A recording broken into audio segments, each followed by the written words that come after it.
Shout out to the subscriber who put this in the comment section. So I'll be reacting to this video. It's about why body gain is more rare than ever. Like obesity is higher than they expected according to the new definition, because like I always say, I don't care about that weight shit. The only thing that matters is your waist size, your waist circumference, and your body fat percentage. All right, so let's get right into it. No, they're not, but the results are more realistic and more proof that body composition matters, not just pounds on a scale. Traditionally, we've relied on BMI to diagnose obesity and the health risks associated with excess fat. But a new definition factors in body fat distribution, such as the size of your waistline. And by that definition, obesity among Americans jumps from about 40% to nearly 70% of all adults. You know, that's more people in America having obesity than not having obesity. Dr. Lindsay Foreman co-authored the study. So if you're, let's say, a BMI of 23, like someone that you would consider thin, but having an increased waist circumference or waist to hip ratio, you would now be classified as having obesity. The expanded criteria means millions more Americans could be at risk for obesity-related health complications.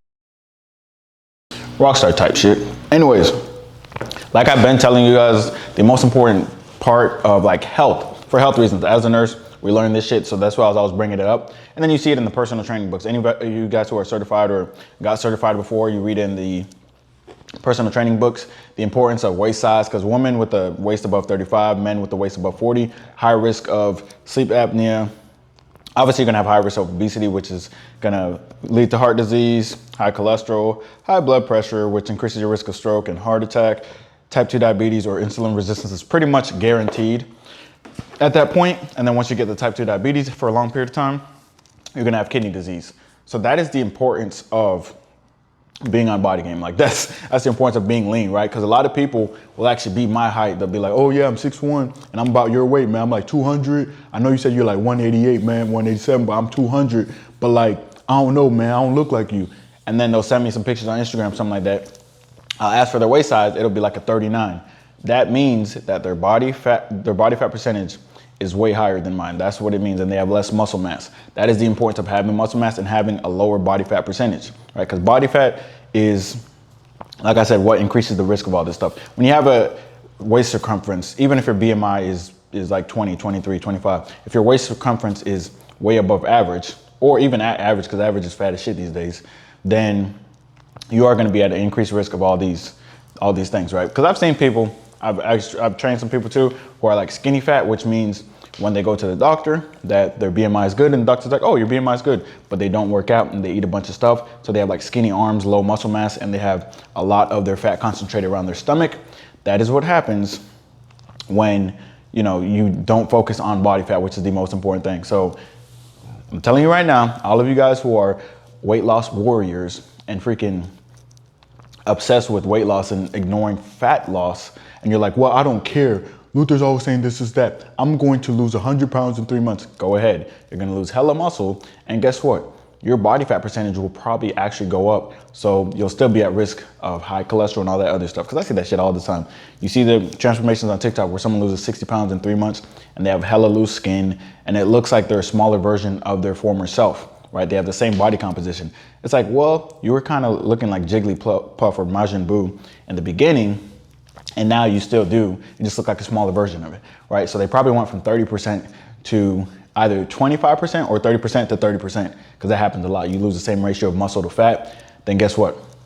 Boom, you're gonna look the fucking same, all right? And that's something I see way too often, and it's because, like I said, people don't focus on what matters, which is fat loss. Now, another thing is, a lot of people are always downplaying when I say stuff about, man, obesity is about to be 1 and 2. According to the definition, with the waist circumference and fuck included, as you can see, they say about 70% right now are, you know, considered obese, or yeah, the new definition of obesity. So that's how common it is. That's why I say I'd be walking around. This is the US statistics, obviously, but that's why I'd be walking around and I see everyone has like a big ass stomach, like I told you guys. Even in the gym, yes, you're lifting a lot of weight and you're like, oh wow, I'm an alpha, I'm lifting a lot of weight and stuff like that. But for your health, you want to reduce that stomach size. You want to make sure that you're locked in on your nutrition as well, all right? Because a lot of dudes lifting super heavy and they got, you know, 40-inch waist or 38-inch waist. And it's like, listen, if I had if I had a 40-inch waist and I'm eating that much food, yes, I'm going to be lifting heavy on like compound movements, right? But I'm gonna have a high risk, or I'm probably gonna have high cholesterol or some insulin resistance because I have so much excess fat. You see what I'm saying? Focus on body composition, focus on your body fat percentage for your health, all right? Obviously the aesthetics and stuff like that is another side effect. And then the women that come with it, that's another side effect. The respect that comes with it, that's another side effect, but you're doing this shit for your health, all right? The reducing your waist size, and a lot of people are like, it doesn't matter, I'm doing this for me.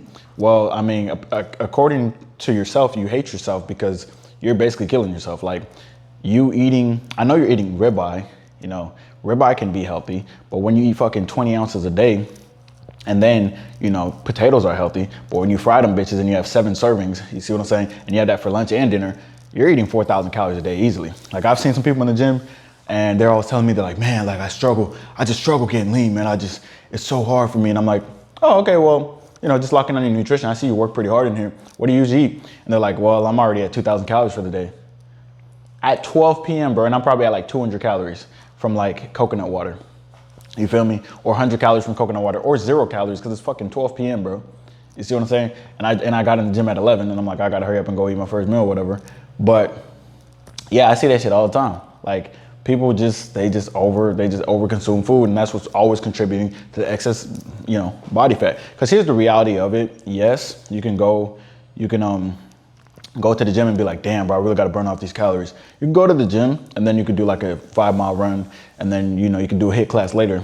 But when you sit down and you eat that 5,000 calories in one sitting via donuts, fried foods, and, you know, sugary drinks, you are not making any progress and you're still gaining fat. All right. You can't outwork a bad diet. And it's generally the nutrition aspect that gets, you know, people to that point of obesity. All right. So yeah, I've seen a lot of skinny fat people, which is why, you know, people will tell me like, no, I'm a good height and weight, bro. Everything's good. Everything's good. I'm like, I don't give a fuck. What's your body fat percentage, bro? Like, let me get your body fat percentage. All right. That's the most important thing, period. And like they said, right now it's close to 1 and 2, according to the old definition. With the new definition of obesity, as far as the waist circumference, is 2/3 of people. So like, yeah, man, at this rate, because the obesity rate is still going up, even with these videos, these access to everything, it's still going up because people just can't put the fucking cookies down. All right. I don't want to hear any excuses. It's literally, it comes down to what is always stocked in stores and always being bought. Everybody's cart. Just look at people's carts. There's always cookies and there's always chips. All right.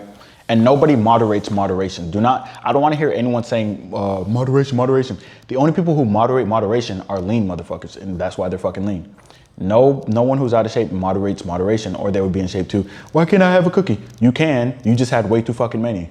All right. Remember, 100 pounds gain, that's 350,000 excess calories that you ate.